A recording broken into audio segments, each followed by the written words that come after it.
코로나19가 장기화하면서 취업자 수는 6개월 연속 줄었습니다. 청년층과 임시, 일용직, 자영업자 등의 취업자 감소세가 지속되고 있는 가운데 이 코로나 재확산의 영향이 반영되는 9월 고용 상황은 더 악화할 것으로 예상이 되고 있습니다.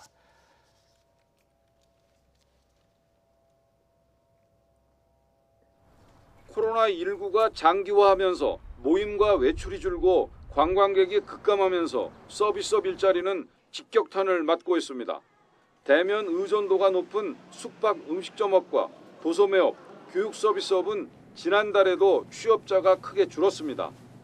긴 장마 영향으로 농림어업 취업자도 3,000명이 감소했습니다. 지난달 취업자 수는 1년 전 같은 기간보다 27만 4천 명이 줄었습니다. 지난 3월 이후 6개월 연속 감소한 것으로 글로벌 금융위기 이후 11년 만에 최장기간 감소입니다. 청년층과 자영업자, 임시 일용직의 어려운 고용 여건은 계속됐습니다.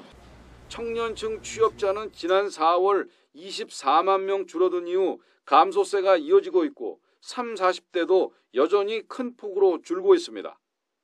지난달에만 임시 일용직 취업자가 40만 명 가깝게 감소했고 고용원 있는 자영업자는 17만 명 넘게 줄었습니다.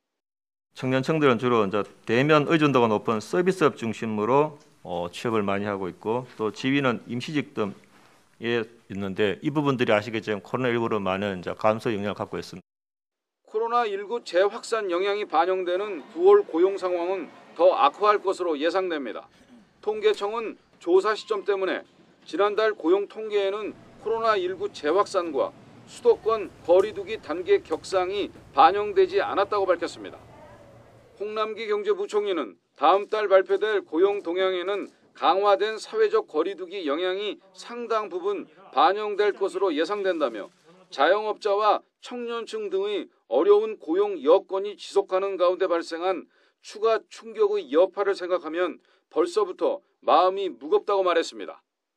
정부는 57만여 개의 직접 일자리 사업 등 고용 안전망 강화 조치를 차질 없이 이행하겠다고 밝혔습니다.